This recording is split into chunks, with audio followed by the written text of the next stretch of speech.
दयापात्रं दीपक्त्यादिगुणार्णवं यतीन्द्रप्रवणं वन्दे रम्यजामातरं मुनिं रम्यजामातृयोगीन्द्रपादरेखामयं सदा तदा यत्तात्मसत्तादिं रामानुजमुनिं भजे लक्ष्मीनाथसमारम्भां नादयामुनमध्यमाम् अस्मदाचार्यपर्यन्तां वन्दे गुरुपरम्परां यो नित्यमच्युतपदाम्बुजयुग्मरुक्म व्यामोहदस्तदितराणि तृणाय मेने अस्मद्गुरोर्भगवतोऽस्य दयैकसिन्धोः रामानुजस्य चरणौ शरणं प्रपद्ये माता पिता युवतयस्तनयादिविभूतिः सर्वं यदेव नियमेन मतन्वयानाम् आद्यस्नः कुलपतेर्वगुडाभिरामं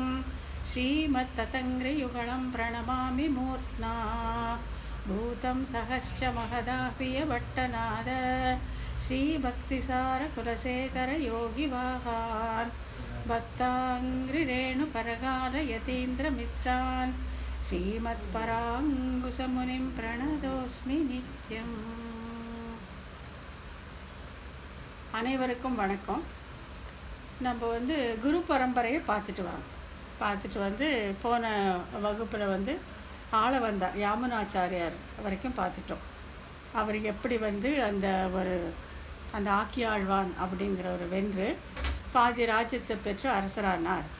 அப்புறம் அவரை சம்பிரதாயத்தை கொண்டு வரணும் அப்படிங்கிறதுக்காக ராமமிஸ்ரர் மணற்கால் நம்பி எப்படி தூதுவளை கீரையை பலகாலம் கொண்டு போய் கொடுத்து அவருடைய கவனத்தை தன் பக்கமாக திருப்பி எப்படி அவரை சம்பிரதாயத்தை கொண்டு வந்தார், எப்படி ஆள வந்தார் அப்படிங்கிறது யாமுனாச்சாரியார் அப்படிங்கிற அந்த ஆச்சாரியரானா அப்படிங்கிற வரைக்கும் பார்த்தோம்.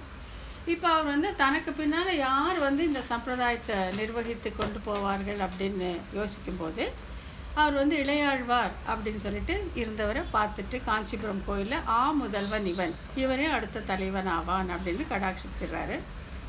இங்கே ராமானுஜரும் ஆளவந்தாரை பார்க்கணுன்னு இருக்காரு, ஆளவந்தாரும் ராமானுஜரை பார்க்கணுன்ட்டு பெரிய நம்பி அனுப்பிச்சி வைக்கிறாரு. ஆனால் விதிவசத்தால் அவங்க ரெண்டு பேரும் சந்திக்க முடியாமல் போயிடுதுன்னு பார்த்தோம், யாமுனாச்சாரியாரும் ராமானுஜரும். அப்போ ராமானுஜர் என்ன சொல்கிறாரு, நானும் ஆளவந்தாரும் சேர்ந்து பேசி இருந்தால் வைகுண்டத்திற்கு நாங்கள் படிக்கட்டே கட்டியிருப்போம் அப்படின்னு சொன்னாங்க. அப்புறம் யாமுனாச்சாரியோட அந்த 3 விரல்கள், அந்த சரம திருமேனியில் அந்த 3 விரல்கள் மடங்கி இருந்ததுக்கு என்ன காரணம் அப்படின்னு பார்த்தோம். அதை அவருடைய அந்த நிறைவேறாத ஆசைகளை நான் நிறைவேற்றுவேன் அப்படின்னு சொல்லி ராமானுஜர் பிரதிஜை பண்ணார் அப்படிங்கிற வரைக்கும் பார்த்தோம். அப்புறம் பெரிய நம்பிகள் எப்படி சுவாமி ராமானுஜருக்கு பஞ்சசம்ஸ்காரங்களை செய்து வைத்தார் மதுராந்தகம் அப்படிங்கிற இடத்துல நம்ம பார்த்தோம். இப்போது இன்றைக்கி நம்ம பெரிய நம்பியை பற்றி சில விஷயங்களும் சுவாமி ராமானுஜரை குறித்து சிலதும் பார்க்குறோம். சுவாமி ராமானுஜர் பெரிய கடல். அவரை பற்றி பேசணுன்னாக்க ரொம்பவே ஆகும். சுருக்கமாக இந்த குரு பரம்பரையில் அவருடைய ஸ்தானம் என்ன, எப்படி அவரே ஜெகதாச்சாரியார், அவர் தன்னோட திருமுடி சம்பந்தத்தால் தனக்கு மேலே உள்ள ஆச்சாரியர்களுக்கும் திருவடி சம்பந்தத்தால் தனக்கு கீழே உள்ள ஆச்சாரியர்களுக்கும் அவரே தஞ்சமாக இருக்கக்கூடியவர் அப்படிங்கிறத நம்ம சுருக்கமாக பார்த்துக்கலாம்.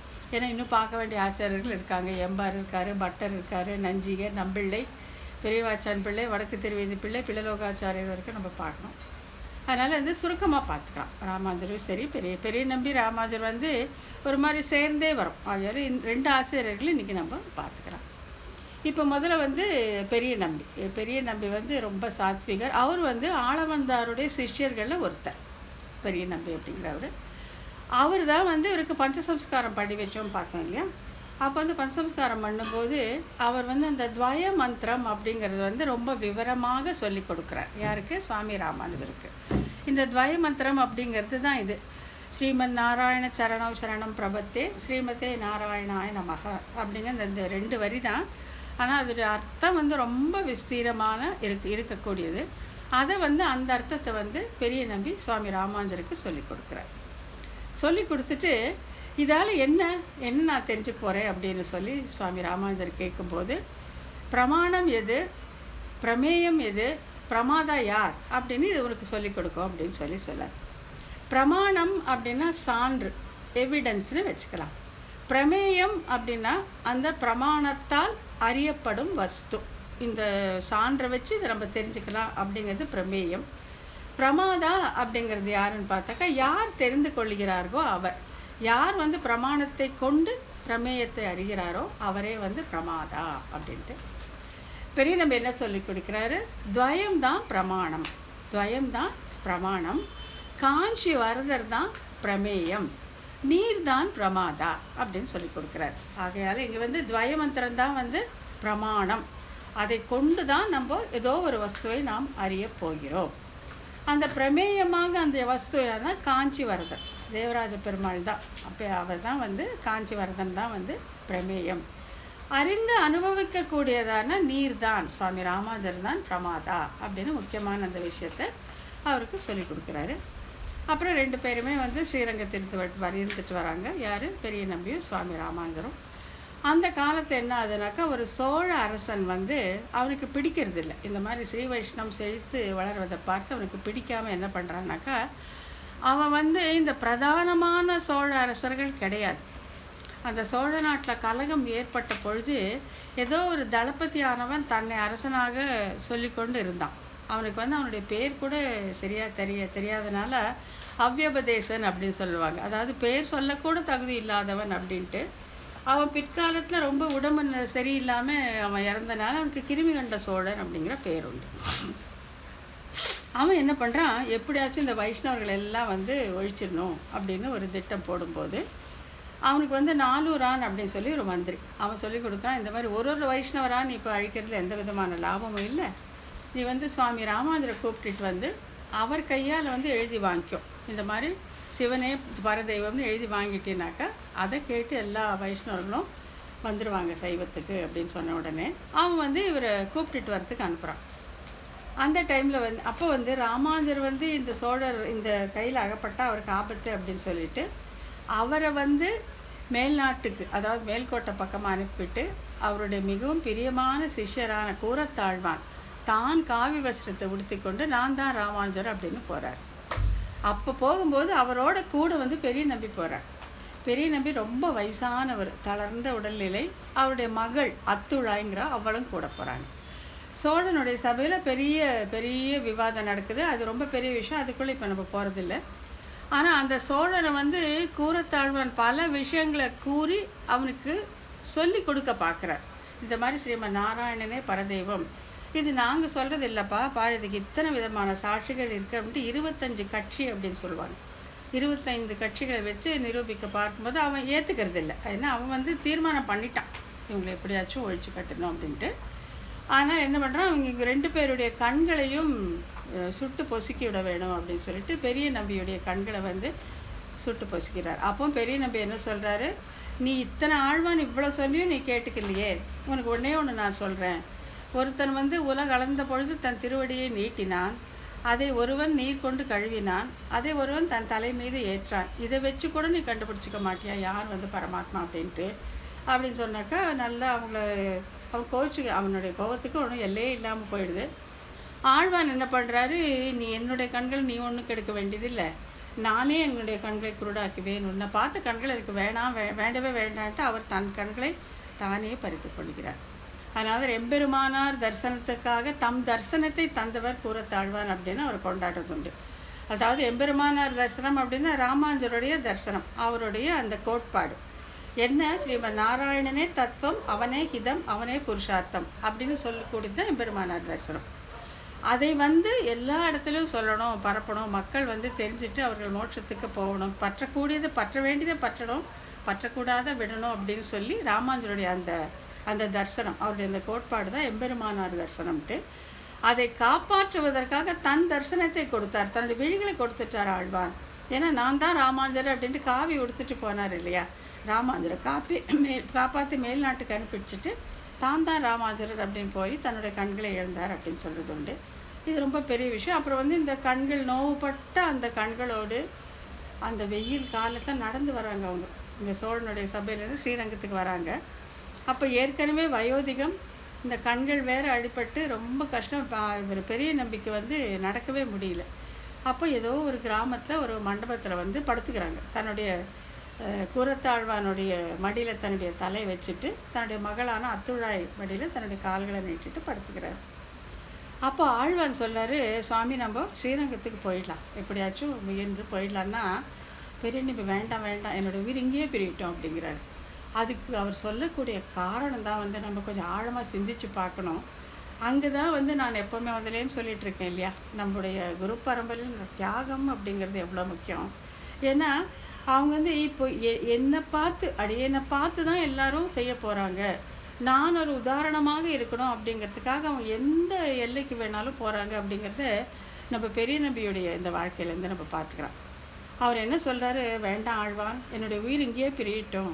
ஏன் அப்படின்னா, நான் ஸ்ரீரங்கத்துக்கு போய் என்னுடைய உயிரை விட்டாக்கா மக்கள் என்ன நினச்சிப்பாங்கன்னாக்கா, ஓ திவ்ய தேச வாசம், திவ்ய தேசத்தில் உயிர் பிரிஞ்சால் மோட்சத்துக்கு போகலாம் அப்படிங்கிற ஒரு உபாயம்.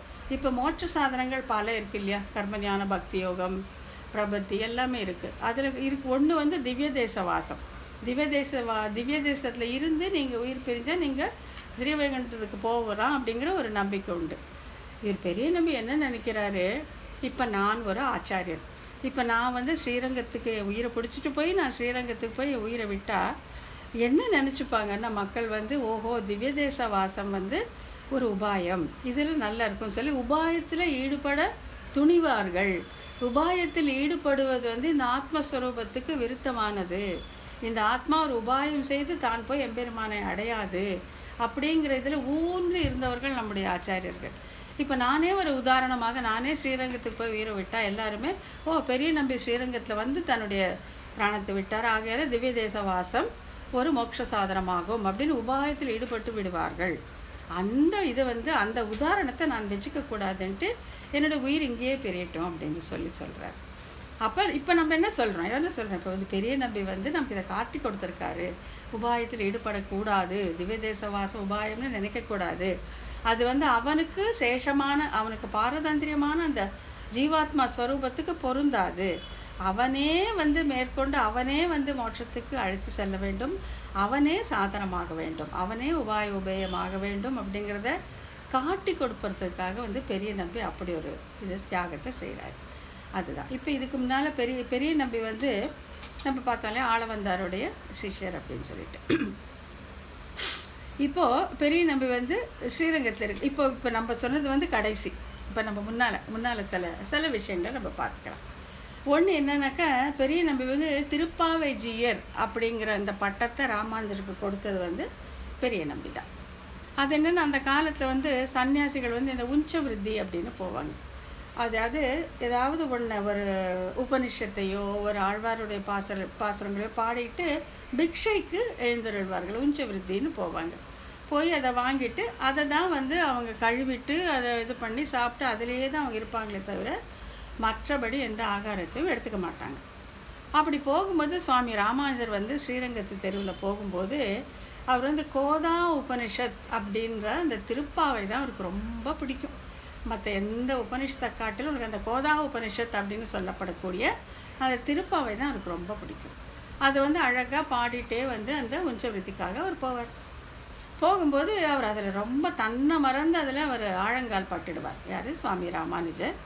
அப்போ அந்த உந்து மதகளிற்றன் ஓடாத தோல்வலியன் அந்த பாசுரம் வரும்போது, பந்தார் விரலி உன் மைத்துனன் பெயர்பாட செந்தாமரர் கையால் சீரார் வளையொலிப்ப வந்து திறவாய் அப்படிங்கிற லைன் வரும்போது அவர் கரெக்டாக வந்து பெரிய நம்பி திருமாளிகை இதில் நிற்கிறார். பெரிய நம்பி திருமாளிகை வாசலில் நின்று பிக்ஷை கேட்கும்போது அவர் என்ன லைன் பாடிட்டு இருக்காரு? பந்தார் விரலி உன் மைத்துனன் பெயர்பாட செந்தாமரை கையால் சீரார் வளையொலிப்ப வந்து திறவாய் அப்படிம்போது பெரிய நம்பியுடைய மகள் அத்துழாய் சிறுமி வந்து கதவை திறக்கிறான். கதவை திறந்த உடனே சுவாமி ராமானுஜர் வந்து எவ்வளோ தூரம் அதில் ஈடுபட்டு என்ன ஆறாருன்னா, அவர் கண்ணுக்கு அந்த சின்ன அந்த அத்துழாய் தெரியவே இல்லை. சாட்சாத் அந்த நப்பினை பிராட்டி வந்து நிற்கிற மாதிரி செந்தாமரை கையில் சீரார் வளையொலிப்ப. ஏன்னா இந்த அத்துழாய் கையில் ஒரு பூப்பந்து வேற வச்சுருக்கான். ஆகையால வந்து பூப்பந்து வச்சு தானே நப்பினை பிராட்டி விளையாடினதாக அந்த புதுமத கலித்தன் பாசுரத்தில் வருது இல்லையா.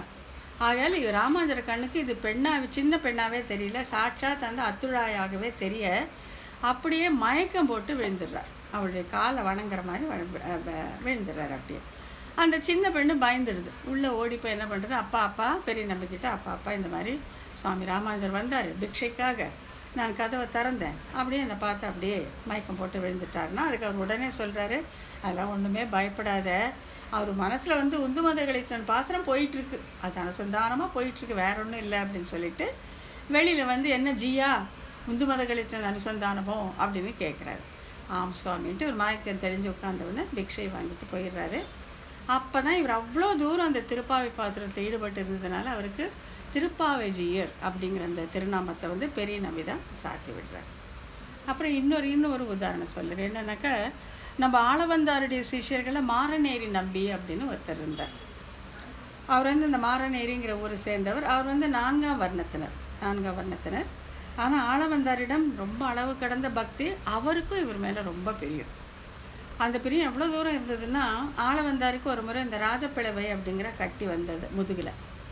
அது வந்து இவர் மாரநேர் நம்பி தான் பிரார்த்தித்து பெற்றுக்கொண்டார் அப்படின்னு சொல்லப்படுது.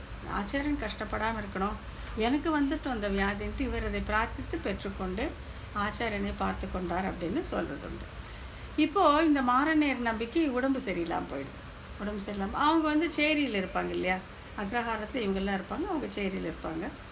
அப்போ ஒரு பெரிய நம்பியை கூப்பிட்டு என்ன சொல்கிறாருனாக்கா, என்னுடைய உயிர் பிரிஞ்சிட்டாக்கா என்னுடைய உடம்பை வந்து என்னுடைய உறவினர்களிடம் கொடுக்க வேண்டாம், நீங்களே எனக்கு வந்து இந்த அந்திம சம்ஸ்காரங்களை பண்ணிட்டா நல்லாயிருக்கும் அப்படின்னு சொல்கிறாரு. பெரிய நம்பியும் சரின்னு சொல்லிடுறாரு. இப்போது அவருடைய அந்திம காலம் ஆயிடுச்சு. யாருடைய? மாரநேரி நம்பியுடைய. இவர் பெரிய நம்பி வந்து தினம் அங்கே போய் அவருக்கு சில உதவிகள் பண்ணிட்டு சாப்பிட்றதுக்கெல்லாம் கொடுத்துட்டு வர்றாரு. இது வந்து இங்கே ஸ்ரீரங்கத்தில் உள்ள பிராமணர்களுக்கு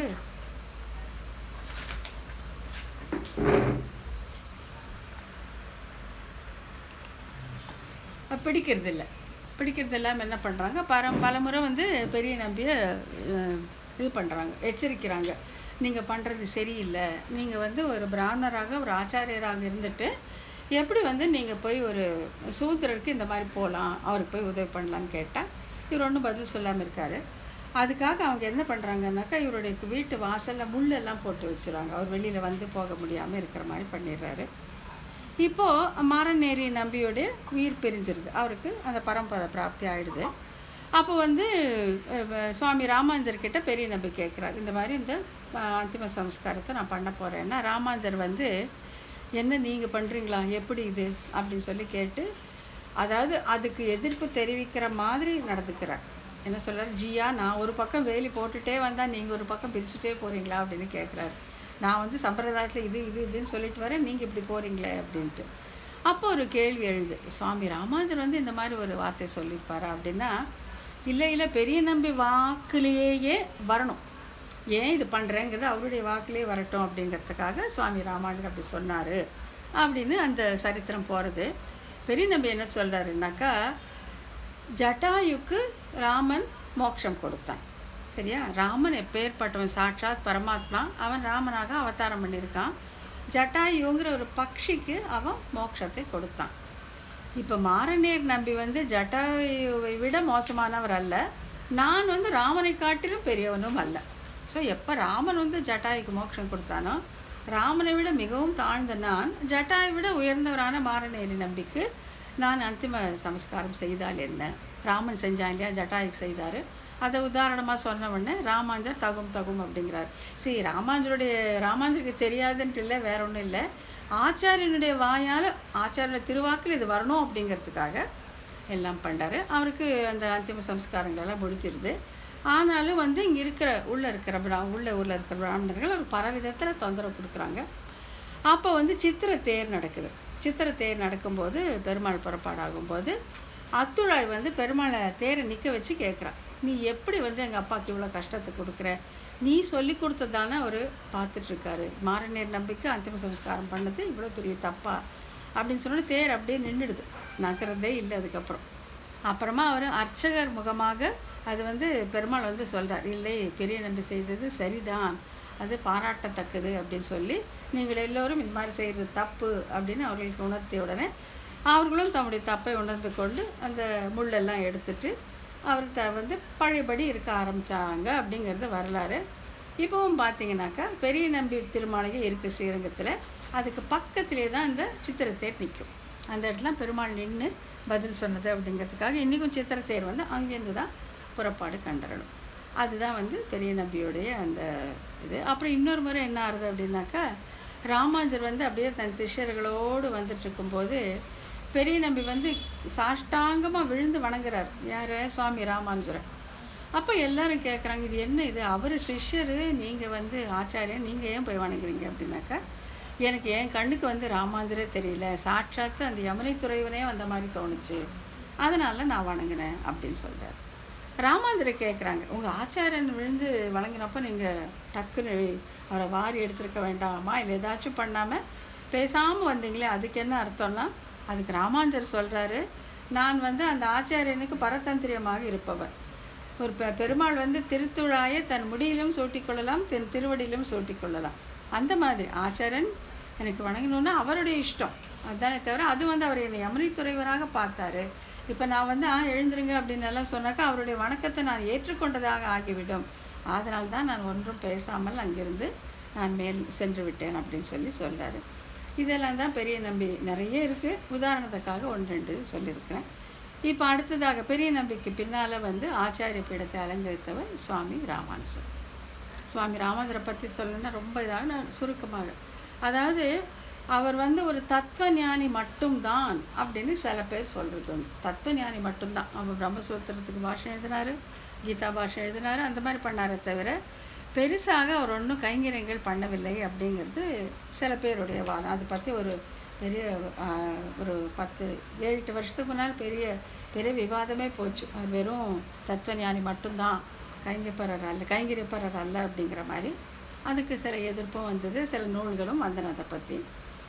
இப்போது அவர் தத்துவஞானியும் தான் கைங்கரியப்பரரும் தான், ரெண்டுமே தான், அதில் இல்லைன்னு சொல்லவே முடியாது. தத்துவஞானி அப்படின்னு பார்க்க போனால் அவர் என்னெல்லாம் நூல்கள் எழுதி உபகரித்தார் அப்படின்னு பார்க்கலாம். அவர் எழுதின 9 நூல்கள் வந்து ஒரு நவரத்னங்கள் மாதிரி போன்றது. அது வேதாந்த தீபம், வேதாந்த சாரம், வேதார்த்த சங்கிரகம், ஸ்ரீபாஷ்யம், கீதா பாஷ்யம், கத்தியத்ரயம் 3 நூல்கள் மற்றும் நித்தியம் அப்படிங்கிற அந்த 9 நூல்களை அவர் நமக்கு எழுதி உபகரித்திருக்கிறார்.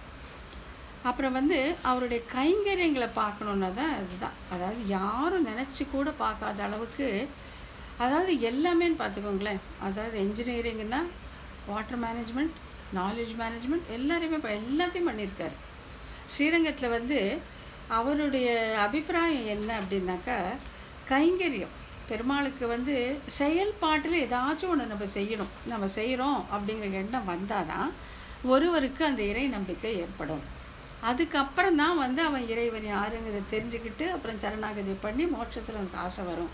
அதில் முதல்ல வந்து இவங்களெல்லாம் வந்து நம்ம கைங்கரியத்தில் ஈடுபடணும் அப்படிங்கிறதுக்காக என்ன பண்ணுறாருன்னா, அந்த காலத்தில் ஸ்ரீரங்கத்தில் வந்து 5 கொத்துன்னு 5 குரூப் தான் இருந்தாங்க கைங்கரியப்பரர்கள்.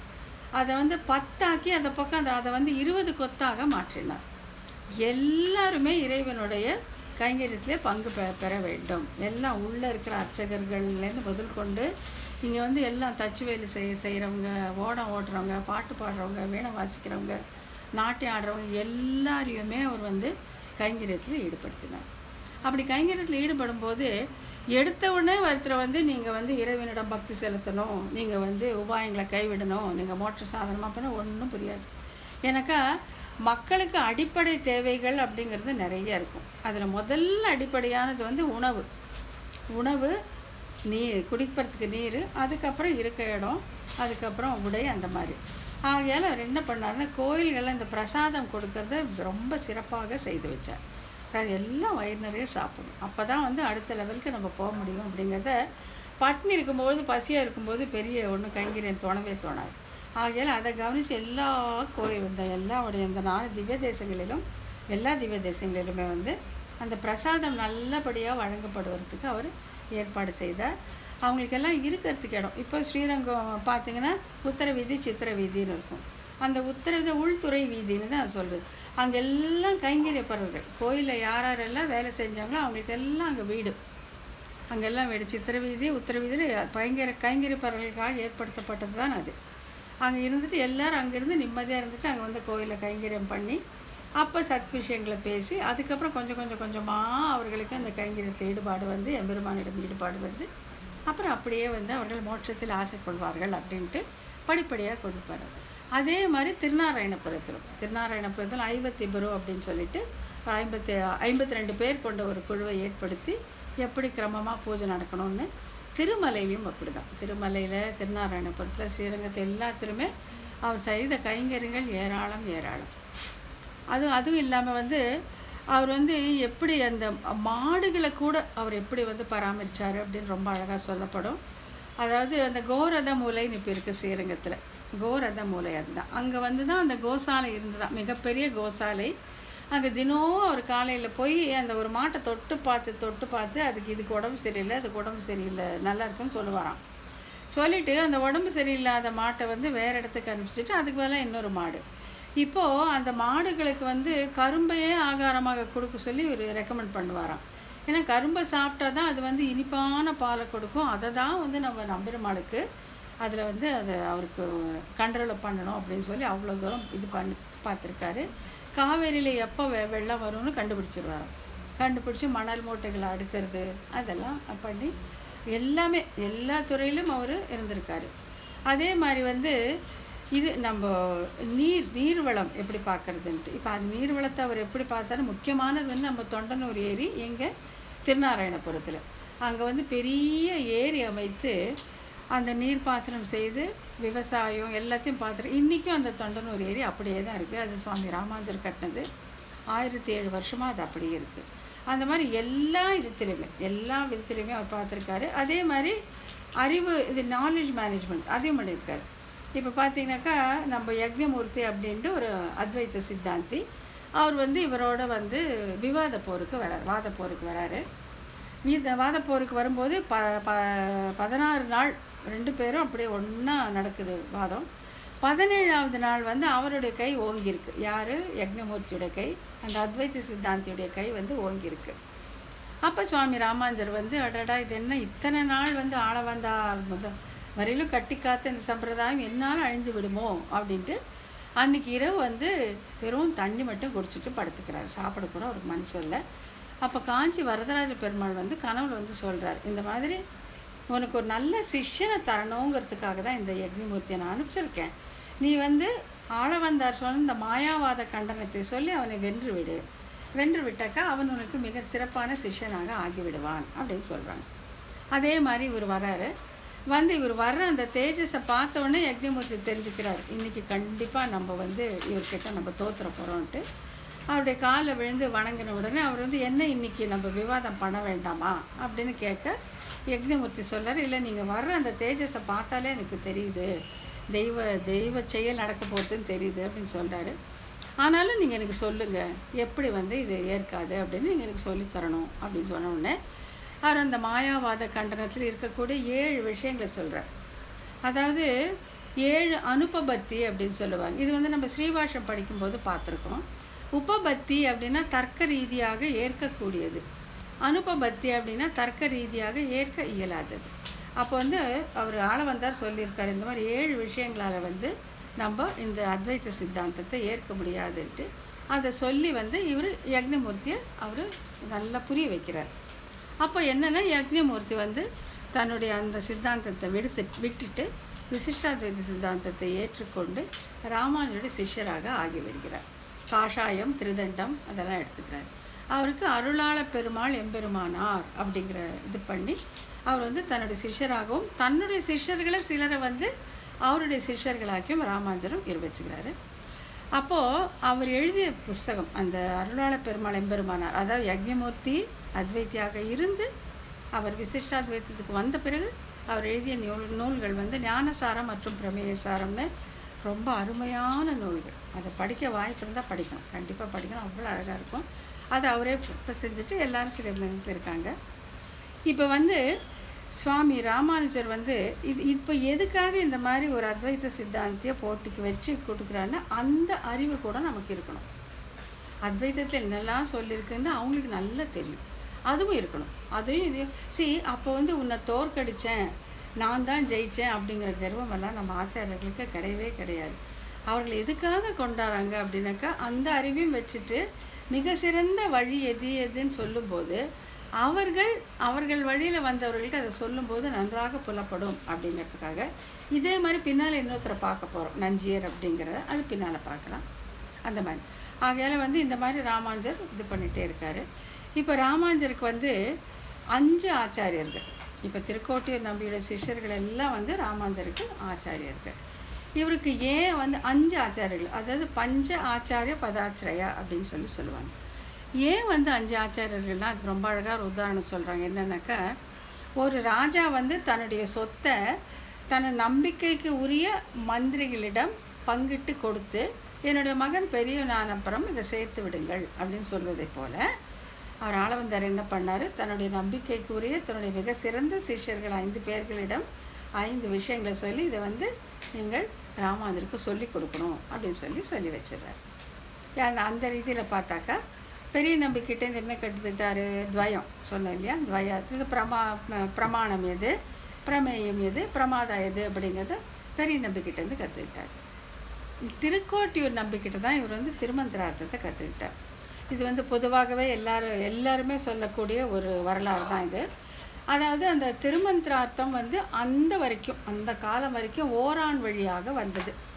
அதாவது ஆச்சாரியர் தன் சிஷ்யனுக்கு, அவர் ஆச்சாரியனான அப்புறம் தன் சிஷ்யனுக்கு, அந்த மாதிரி.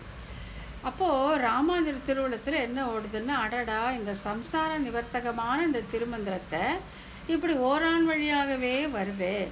அப்போ கோடிக்கணக்கான சம்சாரிகள் என்னதான் பண்ண போகிறாங்க, எப்படி தான் இந்த திருமந்திரத்தை உணர்ந்து கற்றுக்கிட்டு இவங்க மோட்சத்துக்கு போகிறாங்க அப்படின்ட்டு அவர் யோசிக்கிறார். இந்த காரையத்துறை ராமானுஜர் யோசிக்கிறாரு, நமக்கு மட்டும் இருந்து என்ன லாபம், இப்படி இத்தனை கோடிக்கணக்கான மக்கள் இதை பற்றி தெரிஞ்சுக்காமையே இருக்காங்களே, வைகுண்டம்னு ஒன்று இருக்குது, மோட்சம்னு இருக்குது, அங்கே போகணும்னு கூட தெரிஞ்சுக்கலையே அப்படின்னு சொல்லி என்ன பண்ணுறாரு, முதல்ல நம்ம இந்த திருமந்திரத்தை கற்றுக்கலாம் அப்படின்னு சொல்லிட்டு போகிறார்.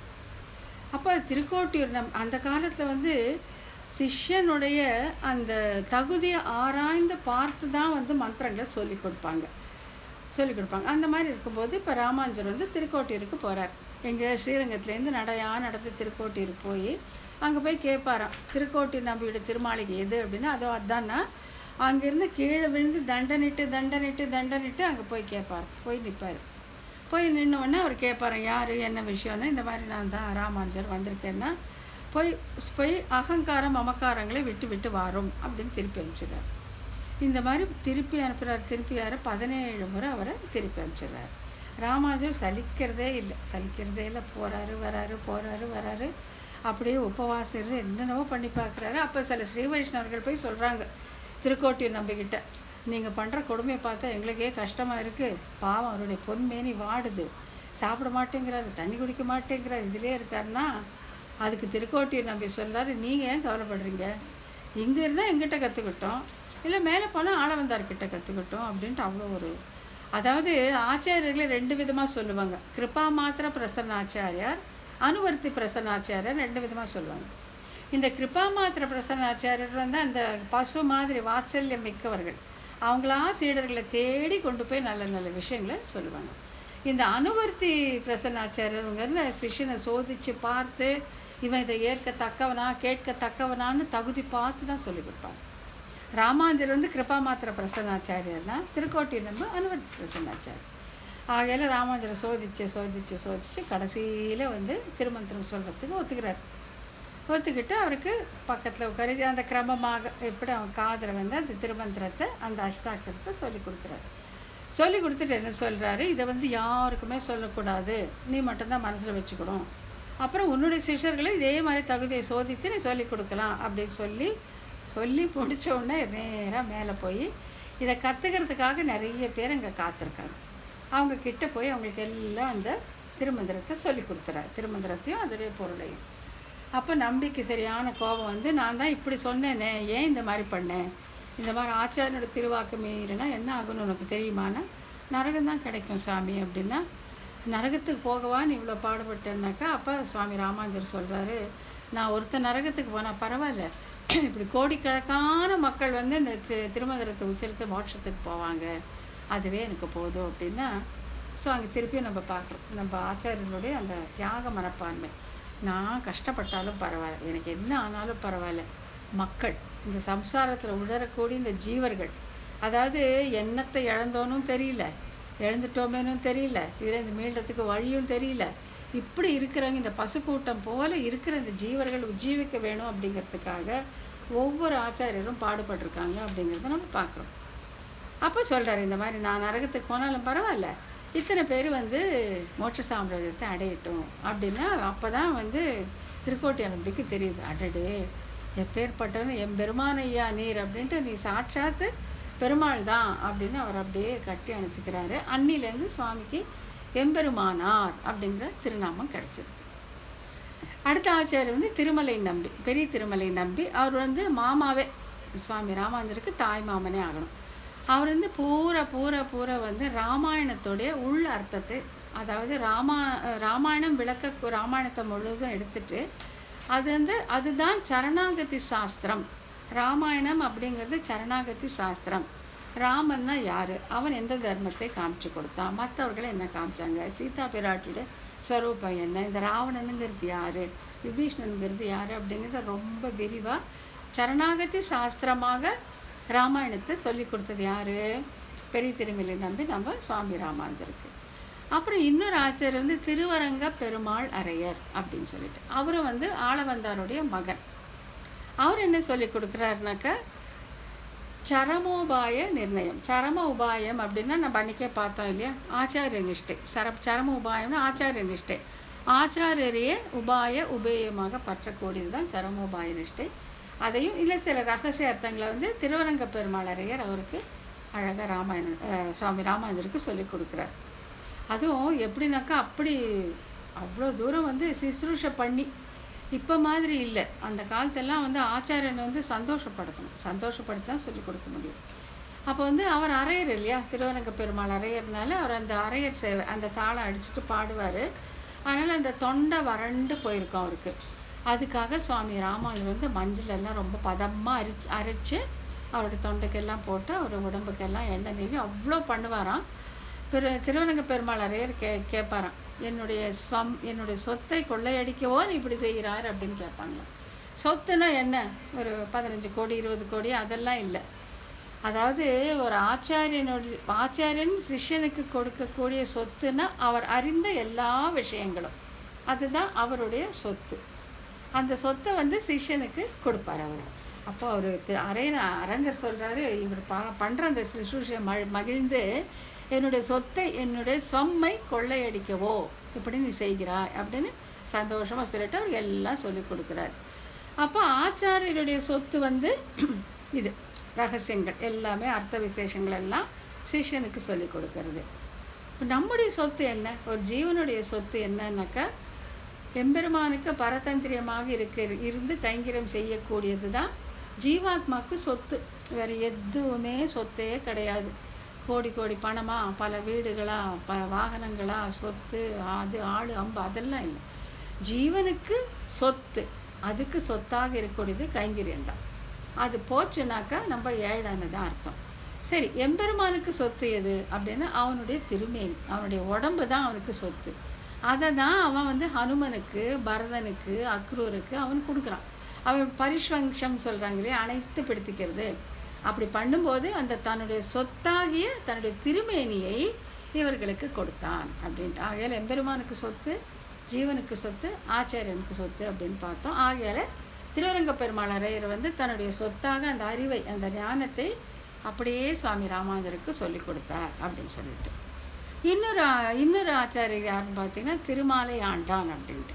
திருமாலை ஆண்டான் கிட்ட இவர் என்ன கத்துக்கிறாருன்னா 4000 திவ்ய பிரபந்தங்களுடைய அர்த்த விசேஷங்கள் எல்லாம் கத்துக்கிறார். அது சொல்லி கொடுக்கும்போது கேட்டே வருவாரு.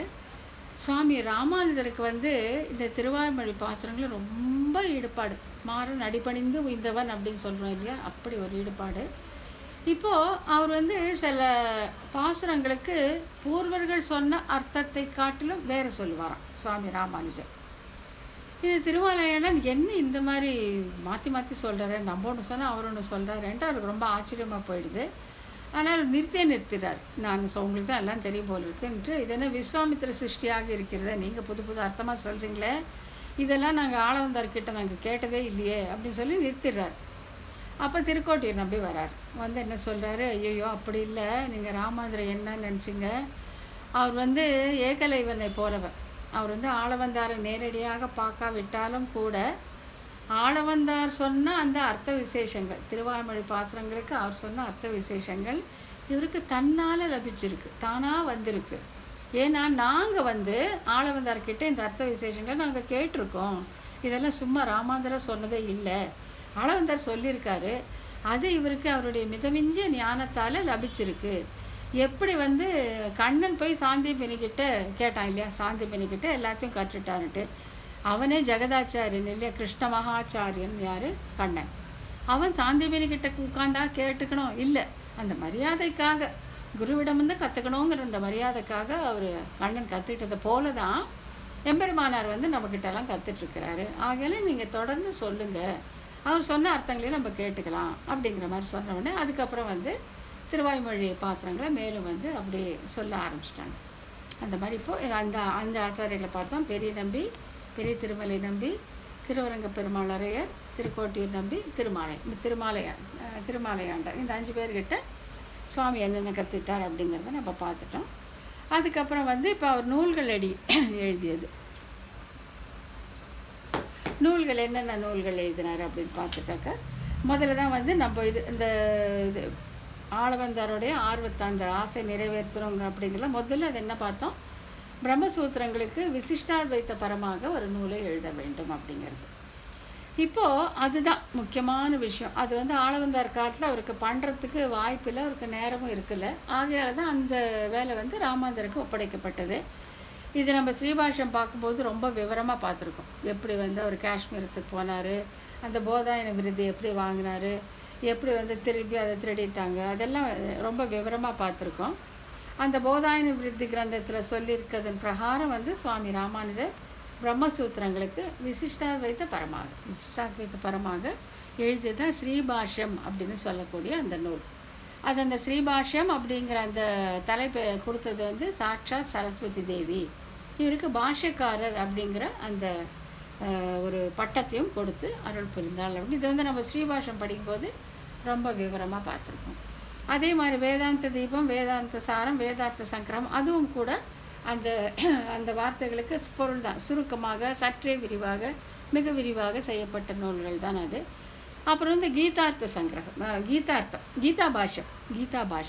பாஷ்யம் சுவாமி ராமானுஜர் பண்ணது ரொம்ப அழகான ஒரு நூல். அதுக்கும் அவர் வந்து எல்லா பாசுரங்களுக்கும் எல்லா ஸ்லோகங்களுக்கும் அவர் வந்து கீதா பாஷ்யத்தை அருள் செய்திருக்கிறார். அப்புறம் வந்து கத்தியத்ரயம். இந்த கத்தியத்ரயம் எப்படின்னாக்கா அதில் வந்து 3 இருக்குது, சரணாகதி கத்தியம், ஸ்ரீரங்க கத்தியம், வைகுண்ட கத்தியம் அப்படின்ட்டு. இந்த கத்தியத்ரயத்தை தான் வந்து இப்போ எப்படின்னாக்கா இந்த கீதையை சொல்லும்போது எப்படி சொன்னார் அப்படின்னு ஒரு கேள்வியிடும். கத்தியத்ரயத்தை சொல்லும்போது எப்படி சொன்னார், யாருக்கு சொன்னார் அப்படின்னு ஒரு பெரிய விவாதம் உண்டு. அதாவது வந்து பகவத்கீதையை வந்து பக்தி யோகத்தில் ஈடுபட்டிருப்பவர்களுக்காக விளக்கி அருளினார். ஆனால் சரணாகதி அனுஷ்டித்து அந்தரங்கராக இருந்தவர்களுக்கு கத்தியத்ரயத்தை கொடுத்தார் அப்படின்னு சொல்கிறது உண்டு. இப்போ இந்த கத்தியத்ரயத்தை எப்படி பண்ணார், எப்போ செய்தார், எப்படி செய்தார், என்ன நடந்தது அப்படிங்கிறத சுருக்கமாக பார்த்துடலாம். ஸ்ரீரங்கத்தில் வந்து ரங்கநாயகி தாயார் வந்து படிதாண்டா பத்தினி. அவங்க வந்து அந்த கோயிலை விட்டு வெளியில் வரதே கிடையாது. வருஷத்துக்கு ஒரே ஒரு நாள் வந்து நம்பெருமாள் அங்கே எழுந்தருள்வார், இங்கே ரங்கநாயகியுடைய சன்னதிக்கு. மற்ற நாள் சில நாள் அல்லது புறப்பாடாக போகிறதுண்டு. வாசல்லையே நின்று நம்பெருமாள் அந்த பூர்ண கும்ப ஆர்த்தியோட மங்களார்த்தி கண்டு திருப்பி தன்னுடைய ஆஸ்தானத்துக்கு புறப்பட்டுருவார். ஆனால் கோயில் உள்ள அவர் போகிறது கிடையாது. இந்த பங்குனி உத்திரம், அதாவது பெருவிராட்டியாருடைய திருநட்சத்திரம், வருஷத்தில் ஒரு நாள் அப்போ வந்து இது நம்பெருமாள் வந்து கோயிலுக்குள்ளவே போவார். போய் 2 பேருமே ஏக சிம்மாசனத்தில் இருப்பார்கள். யார், நம்பெருமாளும் ரங்கநாயகி தாயாரும் ஏக சிம்மாசனத்தில் இருப்பாங்க. அப்போ வந்து அந்த நாளை வந்து ஏன் வந்து சுவாமி ராமானுஜர் தேர்ந்தெடுத்தார் சரணாகதி பண்ணுறதுக்கு, ஏன் அப்படின்னாக்கா அதுதான் நம்ம முதலே இதை பார்த்தோம். எப்போ வந்து பெரிய பிராட்டி தான் 2வது ஆச்சாரியர் அப்படிங்கும்போது நம்ம பார்த்தோம். அதாவது தாயார் வந்து புருஷகார பூதை, அதாவது இந்த புருஷனையும் பரமபுருஷனையும் சேதனையும் பரமச்சேதனையும் திருத்தி இருவரையும் சேர விடுபவள் அப்படின்னு பார்த்தோம். இவங்கிட்ட சில தப்பு இருக்கும், அவங்ககிட்ட சில தப்பு இருக்கும். அவனுக்கு சுவாதந்திரியம் ரொம்ப பெருசு, யாரு பரமச்சேதனான எம்பெருமானுக்கு. அதை குறைத்து அவனிடம் சுவாமித்துவமும் வாத்சல்யமும் தலையெடுக்கும்படி செய்வாள். அதே மாதிரி இந்த சேதனனுக்கு அவனை அடிபணிய மாட்டேன் என்கிற தீமனம் இருக்கும், அதை கெடுத்து இவனிடம் ஈடுபாட்டை வளர்ப்ப 2 பேரும் சேர்ற மாதிரி செய்கிறது தான் தாயாருடைய மிகச்சிறந்த அந்த வேலை, புருஷகாரம் அப்படிங்கிறது. ஆகையாலே தாயார் இருக்கும் பொழுது அவளுடைய சன்னதியிலே தான் போய் நம்ம இந்த சரணாகதியை பண்ணணும் அப்படின்னு சொல்லி எம்பெருமானார் தீர்மானம் பண்ணிட்டு கரெக்டாக அந்த பங்குனி உத்திர தண்ணிக்கு போய் அவர் வந்து அந்த கத்தியத்திரயத்தை அருளி செய்கிறார். அப்போ வந்து என்ன சொல்லுவாங்கன்னாக்கா, ஒரு 2 பேருக்கும் ஒரு உரையாடலே நடந்தது. தாயாருக்கும் நம்பெருமாளுக்கும் ராமானுஜருக்கும் உரையாடலே நடந்தது. முதல்ல வந்து தாயாரை தான் சேவிப்பார். தாயாரை சேவிச்சுட்டு, அம்மா என்னுடைய விருப்பங்கள் எல்லாம் நிறைவேற்றி கொடுக்கணும்னா அப்படியே ஆகட்டும் அப்படின்னு தாயார் சொன்னப்புறம் பெருமாளை சேவிச்சுக்கிறார். சரி, அதில் எல்லாம் சொல்லுவார், நான் இப்படிப்பட்ட அவதாரங்களை செஞ்சேன், நான் இப்படி செஞ்சேன், இதெல்லாம் செஞ்சேன், கீதையில் நீ சொல்லியிருக்கணும் மாதிரி மாறணும், நீ எனக்கு கைங்கரியத்தை கொடுக்கணும், எல்லாம் கேட்பார். அந்த கத்தியத்திரயத்தில் ரொம்ப அழகாக இருக்கும் அந்த சரணாகதி கத்தியத்தில். அது கேட்ட பிறகு பெருமாள் வந்து தன்னுடைய திருவாய் மலர்ந்தருளி, ஆகட்டும், அப்படியே ஆகட்டும், உனக்கு நீ கேட்டதெல்லாம் கொடுக்குறோம், உனக்கு வந்து வைகுண்ட பிராப்தியை கொடுக்குறோம், கைங்கரியத்தை கொடுக்குறோம், எல்லாமே கொடுக்குறோம், உன்னுடைய அந்திம காலம் வரும் வரையிலும் நீங்கள் ஸ்ரீரங்கத்திலேயே சுகமாக இருப்பாயாக அப்படின்னு சொல்லி ஆசீர்வாதம் பண்ணிடுறாரு. அதுக்கப்புறம் சுவாமி ராமானுஜர் ரொம்ப சந்தோஷமாக ஆயிடுறாரு.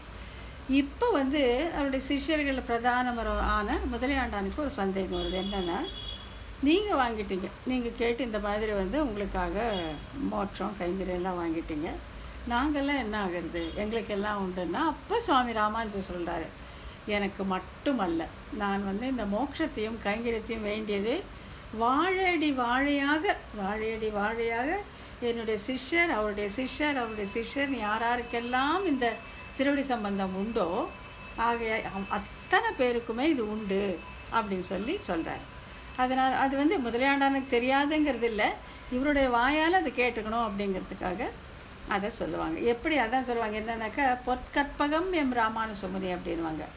அதாவது கற்பகம், இந்த கற்பக மரம் வந்து கேட்டதெல்லாம் தருமா, ஆனால் நீ எங்கள் வீட்டுக்கு வான்னா வராது. ஆனால் இவர் வந்து கற்பகம் ராமானுஜமுனி, நீ அவரே தன்னையே கொடுத்து, தன்னுடைய திருவடிகளே கொடுத்து நம்ம எல்லாருக்குமே மோட்சத்தை வாங்கி கொடுத்தார் அப்படின்னு இன்னி வரைக்கும் அதே தான் நம்பிக்கை. ராமானுஜதாசி அப்படின்னு இருக்கிற எல்லாருக்குமே ராமானுஜருடைய திருவடி பலத்தால் நமக்கு மோட்சம். நாம்பாக முயற்சி பண்ணி ஒன்றும் போகிறதே இல்லை. ராமானுஜஸ்ய சரணம் பிரபத்தியே, ராமானுஜா உன் திருவடிகளே சரணம், உடையவரே உன் திருவடியே சரணம்னு இருந்துட்டாக்கா சுலபமாக நமக்கு மோட்சம் நிச்சயமாக கிடைக்கும். அவர் வந்து விஷ்ணுலோக மணிமண்டப மார்க்கதாயி அப்படின்னு சொல்லுவாங்க. விஷ்ணுலோகத்துக்கு வழிகாட்டக்கூடியவர் யாருன்னாக்கா சுவாமி ராமானுஜர் தான். அதுதான் அவருடைய திருவடிகளையே உபாயமாக பற்றி வந்து மோட்சத்துக்கு போகக்கூடியது நிச்சயம் அப்படிங்கிறது ஸ்ரீ வைஷ்ணவர்களுடைய ஒரு மிகவும் திடமான ஒரு நம்பிக்கை.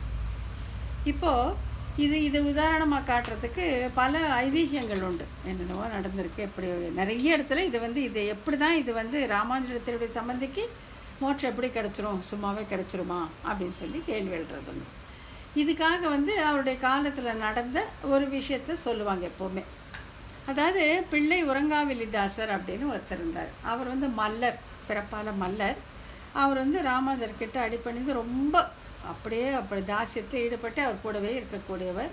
அவருடைய இந்த உடல் வலியால் அவர் ஒரு என்ன சொல்றது, ஒரு வீரனாக, ஒரு உடல் பலம் உடைய ஒரு வீரனாக தன்னுடைய வச்சுட்டு இருப்பாரு அவர் ராமானுஜர். அவருக்கும் ஒரு மனைவி, அவங்களுக்கு வந்து எல்லா சம்பிரதாய விஷயமெல்லாம் சொல்லி கொடுத்து தன் கூடவே வச்சுட்டு இருக்காரு. ஒரு நாள் வந்து சுவாமி ராமானுஜர் வந்து விபீஷ்ண சரணாகதியை பற்றி சொல்லிட்டு இருக்கார். எல்லாரும் தன்னுடைய சிஷ்யர்கள் எல்லாம் உட்கார வச்சு விபீஷ்ண சரணாகதியை பற்றி சொல்றாரு. எப்படி விபீஷ்ணன் வந்தான், ஆகாசத்தில் வந்தான், வரும்போது அவனோட 4 பேர் வந்தாங்க, கையில் இருந்த கதையோட மட்டும் வந்தான், மற்றதெல்லாம் விட்டுட்டு வந்துட்டான் அப்படின்னு சொல்லிட்டு எல்லாம் விவரமாக சொல்லிட்டு இருக்காரு சுவாமி ராமானுஜர். அங்கே வந்து இறங்கினோடனே எப்படி வந்து இந்த வானர முதலைகள் எல்லாம் வந்து இவனை ஏற்றுக்கவே கூடாது, ஏன்னா இவன் வந்து ராவணனுடைய தம்பி அப்படின்னு சொல்லும்போது, இவன் என்ன சாட்சாத் அந்த ராவணனே வந்தாலும் நான் ஏற்றுக்கொள்வேன், சரணம் என்று ஒருவர் என்னிடம் வந்துவிட்டார், அவர்களை ரட்சிப்பதை நான் என்னுடைய விரதமாக கொண்டிருக்கிறேன் அப்படின்னு ஸ்ரீராமன் ராகவன் சொல்றான்.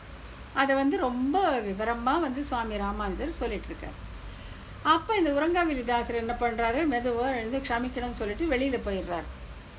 வெளியில் போயிட்டு ராமானுஜருக்கு திக்குன்னு ஆயிடுது, ஏன் இந்த விலிதாசர் இப்படி போயிட்டாருன்ட்டு ஆளுங்களை வச்சு கூட்டிகிட்டு வர சொன்னாங்க. உறங்காவிலிதாசரே உள்ளே வாங்க அப்படின்னு கூப்பிட்டு, என்னதான் ஆயிடுச்சு உங்களுக்கு, ஏன் இந்த மாதிரி எழுந்து போயிட்டீங்க, நான் ஏதாச்சும் தவறாக சொல்லிட்டேனா, நான் சொன்னதெல்லாம் உங்களுக்கு ஏதாச்சும் மனது கஷ்டமாச்சா அப்படின்னு கேட்கும்போது உறங்காவிலிதாசர் சொல்கிறாரு, விபீஷ்ணன் வந்து நல்ல ஞானி, அவன் வந்து ஸ்ரீ வைஷ்ணவத்திலே இருந்தவன், அவன் வந்து தன்னுடைய அண்ணா வேண்டான்னு சொல்லிட்டு வந்தான். அவனை சேர்த்துக்கிறதுக்கே இந்த வானர முதலிகளோட இத்தனை டிஸ்கஷன் போச்சு. எல்லாம் வந்து கடைசியில் ராமன் வந்து துணிந்து என்னுடையது தான் அப்படின்னு சொல்லி ஏற்றுக்கிட்டான். எனக்கு ஒன்றுமே தெரியாது, எனக்கு ஞானமும் இல்லை, எனக்கு சாஸ்திரங்களும் தெரியாது, எனக்கு குலமும் கிடையாது, எனக்கு எப்படி மோட்சம் கிடைக்கும்னு எனக்கு நம்பிக்கையே இல்லை. அதனால் வந்து நான் மனசு உடஞ்சி போயிட்டேன். அதனால் வந்து நான் வெளியில் போகிறேன், நான் இருக்கல சாமி, இனிமேல் இங்கே இருந்துட்டு மோட்சம்ட்டு நான் கஷ்டப்பட மாட்டேன்னு சொன்னால் ராமானுஜர் சிரிக்கிறாரு. அடே, அது ராமனுடைய சபை, இது ராமானுஜருடைய சபைப்பா, அங்கே வந்து கேள்வி எல்லாம் கேட்பாங்க. ஆச்சா, கேள்வி வந்து யார், விபீஷ்ணனுக்கு தான். அந்த கூட இருந்த 4 பேருங்களை ஏதாச்சும் கேள்வி கேட்டாங்களா, இல்லவே இல்லைல்ல. விபீஷனுக்கு மோட்சம் ஆனோன்னா மற்ற 4 பேருக்கு தன்னால் ஆயிடுச்சு. அந்த மாதிரி இது வந்து ராமானுஜர் சபை. இங்கே வந்து அந்த மாதிரி தகுதி அது இதெல்லாம் கிடையவே கிடையாது. எனக்கு வந்து ஆளவந்தாருடைய திருவடி பெரிய நம்பி திருவடி சம்பந்தத்தால் எனக்கு மோட்சம், பெரிய நம்பிக்கை ஆளவந்தார் திருவடி சம்பந்தத்தால் அவருக்கு ராமமிஸ்ரர். அப்படியே இது ஒரு சங்கிலி தொடராக வருதே தவிர இதில் வந்து இவருக்கு உண்டு இவருக்கு இல்லைங்கிறதா கிடையாது. ஆளவந்தாருக்கு உண்டாகில் பெரிய நம்பிக்குண்டு, பெரிய நம்பிக்குண்டாகில் எனக்கு உண்டாகில் உனக்கு உண்டு, திருவடி சம்பந்தமே போதும் அப்படின்னு சொல்லவே அவர் அப்படியே சாஷ்டாங்கமாக விழுந்து வணங்குறாரு. காலை விழுந்து வணங்கிட்டு அன்னிலேருந்து அவர் நிம்மதியாக அதுக்கு மேலே கைங்கரியம் பண்ணிட்டு இருக்காரு. அதுதான் இப்போ வந்து இதுக்கு மேலே இப்போ ராமானுஜரை பற்றி சொல்லிட்டு நிறைய இருக்குது, சொல்லிகிட்டே போகலாம்.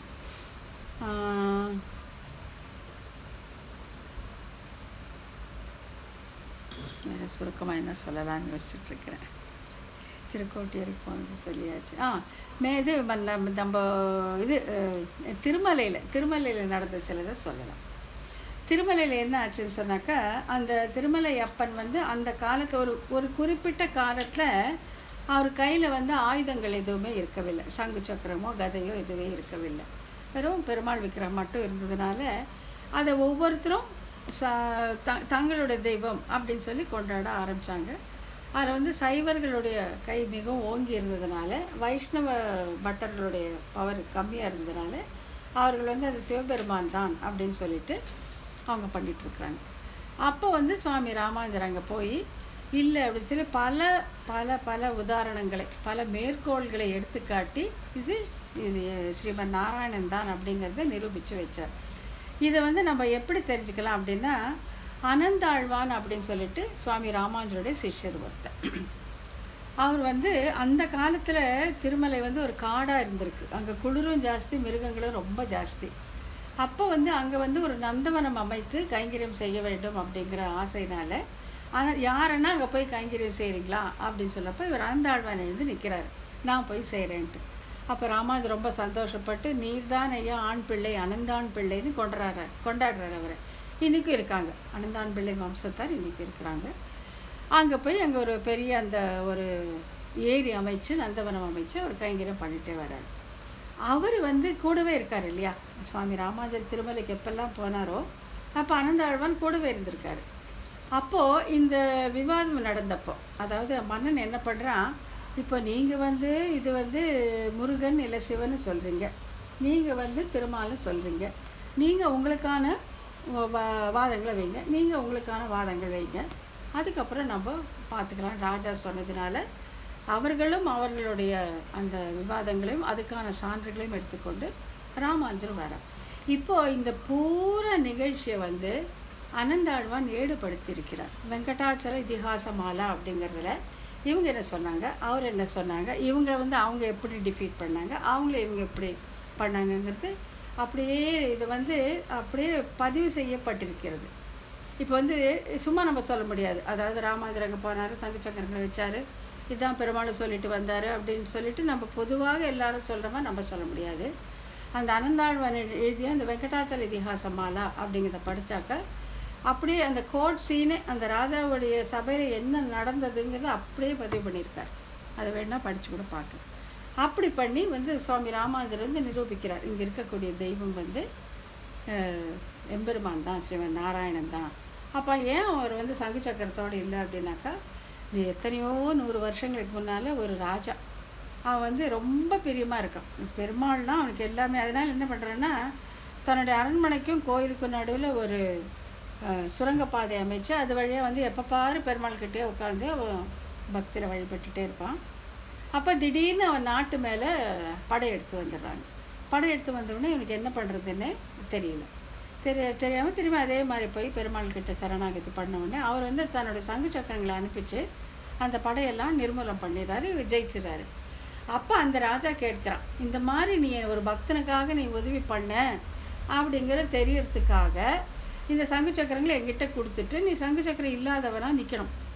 அப்போ நிற்கும்போது கேட்பாங்கல்ல, ஏன் வந்து பெருமாள் சங்கு சக்கரம் இல்லாமல் இருக்காருன்னா, அப்போ வந்து என்ன எல்லாரும் நினைவு கூறுவார்கள், என்னுடைய சரித்திரம் வந்து நிலையாக இருக்க வேண்டும் அப்படின்னு சொன்னதுனால அந்த சங்கு சக்கரங்களை அவங்ககிட்ட கொடுத்துட்டு ஒரு பெரிய மகான் வரும்பொழுது அவர் வாயிலாக நான் இதை ஏற்றுக்கொள்வேன் அப்படின்னு சொன்னதுனால அந்த காலம் இப்போ வருது.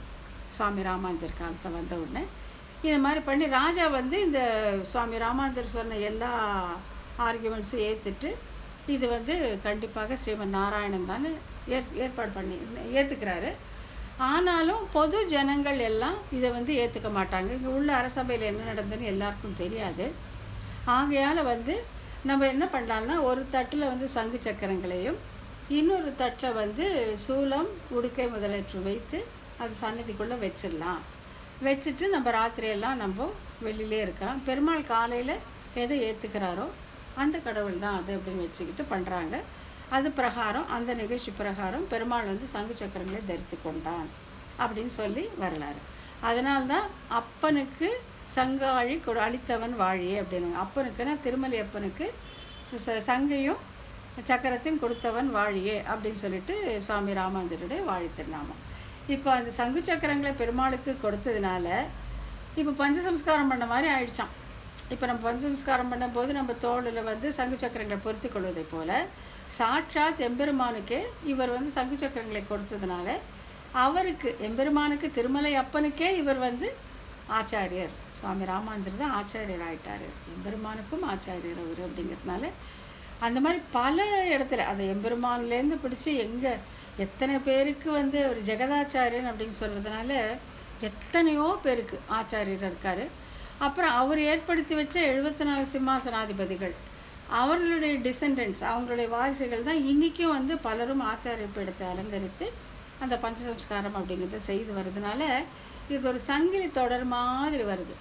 எங்கேயுமே இது வந்து பிரேக்கே கிடையாது, தொடர்ச்சியாக வருதுனால அன்னிலேருந்து லக்ஷ்மிநாத சமாரம்பம் நாதயாமன மத்தியமா அஸ்மதாச்சாரிய பரியந்தாம் அப்போ வந்தே குரு பரம்பராமன்ட்டு அன்னிலேருந்து தொடர்ந்து வர்றதுனால இதில் வந்து ஒரு சந்தேகமோ ஒரு என்ன சொல்கிறது ஒரு குழப்பமோ இதெல்லாம் வரவே வாய்ப்பே இல்லை. உண்மை. இப்போ அந்த காலம் எதுவோ இந்த காலம் எதுவோ இந்த காலத்தில் இதெல்லாம் நடக்குமா அப்படிங்கிற அந்த ஐயம் நம்ம மனசில் வரவே வேண்டியதே இல்லை.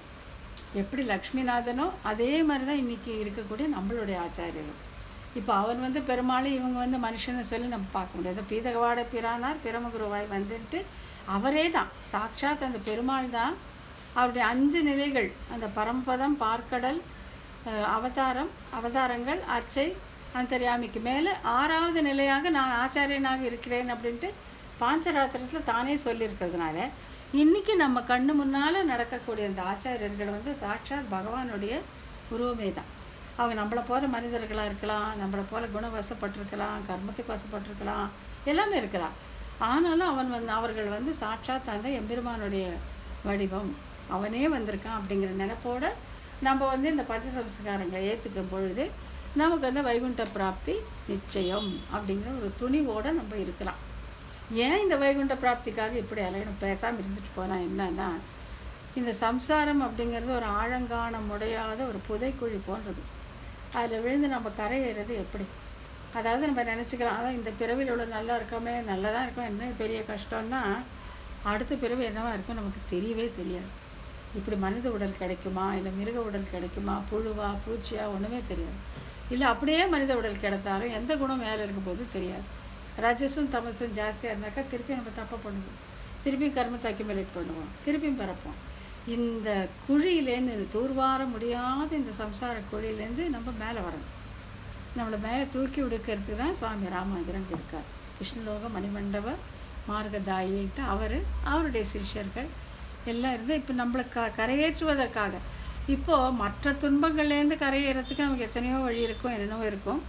ஆனால் இது ஒரு நம்ம மனசுக்கு எட்டாத, நம்ம விஷயத்துக்கு ஆளாகாத ஒரு விஷயம், விஷயத்துக்குள்ளே வராத ஒரு விஷயம். இந்த வைகுண்டம் எப்படி இருக்கும், எங்கே இருக்கும், எப்படி போகிறது, அதுக்கு வழி என்னங்கிறது நமக்கு தெரியாது.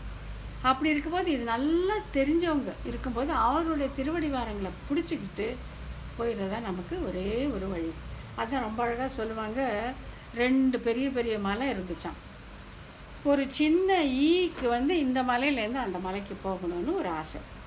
அது எப்படி போகும்? இந்த பெரிய பாதாளம், அவங்க கீழே காடு ஆறு எல்லாமே இருக்குது.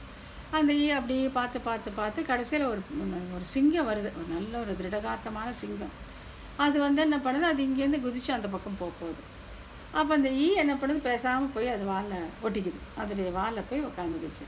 அந்த சிங்கம் தாண்டும் போது இந்த ஈ தன்னால் அந்த பக்கத்துக்கு போயிடுச்சு. அந்த மாதிரி நம்ம சக்தி குறைந்தவர்களாக, நம்ம ஞானம் குறைந்தவர்களாக நம்ம ராமானுஜருடைய திருவடிவாரங்களை பிடிச்சிட்டு நம்ம தாண்டிடலாம். இந்த சம்சாரம் அப்படிங்கிற அந்த மிகப்பெரிய அந்த ஆழங்காண முடியாத அந்த படுகொழியை நம்ம சுலபமாக தாண்டிடலாம். அந்த ராமானுஜசி சரணம் சரணம் பிரபத்தி அப்படின்ட்டு சொல்லுவாங்க. அதான் நாராயணா அப்படிங்கிறது 4 அக்ஷரம் தான், சதுராட்சரி தான். ராமானுஜா அப்படிங்கிறதும் சதுராட்சரி 4 தான். இது சதுராட்சரி, ரொம்ப கெட்டிக்கார 4 எழுத்தான் ராமானுஜா அப்படிங்கிறது. ஏன்னா அந்த நாராயணன் அவன் பந்த மோட்சங்களுக்கு பொதுவானவர், அவன் சர்வ சுதந்திரன். அவன் இந்த ஜீவனை சம்சாரத்திலையும் தள்ளலாம், மோட்சத்திலையும் தள்ளலாம், அவன் யாரும் கேட்கவே முடியாது.